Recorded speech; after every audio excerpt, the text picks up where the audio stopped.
അടുത്ത ക്വസ്റ്റ്യനിലേക്ക് കിടക്കാം. അടുത്ത question, let the system of equation X plus 2y plus 3z മെട്രിക്സിൽ ഒരു problem 5 2x plus 3y plus z equal to 9 4x plus 3y plus lambda z mu have infinite number of solutions. Infinite number of solutions. ഇപ്പോൾ coefficient matrix എഴുതിയാൽ the coefficient matrix is 1 2 3 and 2 3 1 and 4 3 lambda. ഇനി ഒരു system of equation infinite number of solution വരണമെങ്കിൽ ഇതിന്റെ determinant എല്ലാ determinant എന്ന് പറഞ്ഞാൽ delta 0 ആയിരിക്കണം. And if you replace first column as the right hand side, ഇതിന്റെ മെട്രിക്സ് ഫോം എന്ന് പറഞ്ഞാൽ ശരിക്കും ഇതിന്റെ മെട്രിക്സ് ഫോം എന്ന് പറഞ്ഞാൽ it is like x y z equal to column vector 5 9 mu. അപ്പൊ അതിന്റെ കോഎഫിഷ്യന്റ് മെട്രിക്സിന്റെ ഡിറ്റർമിനന്റ് 0 ആയിരിക്കണം. ഫസ്റ്റ് ഓഗ്മെന്റഡ് മെട്രിക്സിന്റെ ഡിറ്റർമിനന്റ് 0 ആയിരിക്കണം. കാരണം first column is replaced by right hand side column, that is what is delta 1 0 ആയിരിക്കണം. And second column is replaced by that is also equal to 0 and delta 3 should be 0. ഈ കണ്ടീഷനിൽ നിന്ന് നിങ്ങൾക്ക് ലാംഡയും മിയും solve ചെയ്യാം. ഈ condition കൊടുത്താൽ മതി. അപ്പൊ ഈ കണ്ടീഷൻ കൊടുക്കുമ്പോൾ ഫസ്റ്റിൽ നമുക്ക് എന്ത് കിട്ടും എന്ന് ചോദിച്ചാൽ ഡിറ്റർമിനന്റ് 1 2 3 ആൻഡ് 2 3 1 അതാണല്ലോ കോഎഫിഷ്യന്റ്. 1 2 3 2 3 1 4 3 ലാംഡ ഈക്വൽ ടു 0 കിട്ടും. സാധാരണ പോലെ ഡിറ്റർമിനന്റ് എക്സ്പാൻഡ് ചെയ്ത് സോൾവ് ചെയ്താൽ ഇത് lambda equal to what you get is -30. അപ്പൊ ആരായിരിക്കും delta 1 equal to 0 implies determinant first കോളത്തിന് പകരം 5 9 mu എന്ന് കൊടുക്കുന്നു. സെക്കൻഡ് കോളം 2 3 3,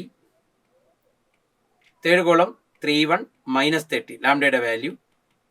ഇത് വെച്ച് എക്സ്പാൻഡ് ചെയ്ത മ്യൂയുടെ വാല്യൂ കിട്ടി. ദിസ് വിൽ ഗിവ്, സാധാരണ രീതി ചെയ്ത് കഴിഞ്ഞാൽ mu ഈക്വൽ ടു 15. പക്ഷേ ഇത് ട്രൂ ആണോ എന്ന് കൂടി കൺഫേം ചെയ്യണമെങ്കിൽ ഡെൽറ്റ 2 0 ആയിരിക്കും, ഡെൽറ്റ 3 0 ആയിരിക്കും when lambda equal to -30 and mu equal to 15. Therefore infinite solution is obtained when lambda equal to -13 mu equal to 15. Lambda -13 mu 15 ആകുമ്പോഴാണ് ഇൻഫിനിറ്റ് നമ്പർ ഓഫ് സൊല്യൂഷൻ. എന്തോ നിങ്ങൾക്ക് കണ്ടുപിടിക്കേണ്ടത് lambda plus 2 mu. 2 mu means 30. Lambda plus കണ്ടുപിടിക്കേണ്ടത് lambda plus 2 mu.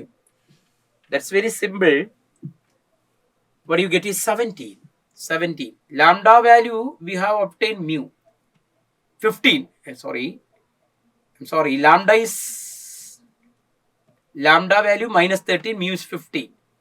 So it is -13 plus 30. That is what is 17. Okay. ഇവിടെ ഒരു system of linear equations infinite number of solution തരണമെങ്കിൽ the determinant of the coefficient matrix 0 ആയിരിക്കണം. First augmented മെട്രിക്സിന്റെ determinant 0 ആയിരിക്കണം.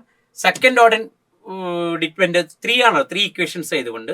And third augmented മെട്രിക്സിന്റെ ഡിറ്റർമിനന്റും 0 ആയിരിക്കണം.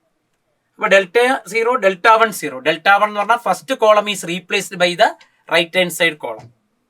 ആ രണ്ട് ഡിറ്റർമിനന്റ് ഇക്വേറ്റ് 0 എന്ന് പറയുമ്പോൾ തന്നെ നമുക്ക് മ്യൂവും ലാംഡയും കിട്ടുന്നു. പക്ഷെ ആ മ്യൂവും ലാംഡ ഉപയോഗിച്ചാൽ അതർ വാല്യൂസുകളും എന്താണ്, ക്ലിയർ ആണ്, 0 ആയിരിക്കും. 0 ആണ്. അതുകൊണ്ട് കൺഫേം ചെയ്തു മ്യൂ എന്ന് പറയുന്നത് 15ഉം ലാംഡ എന്ന് പറയുന്നത് -13ഉം.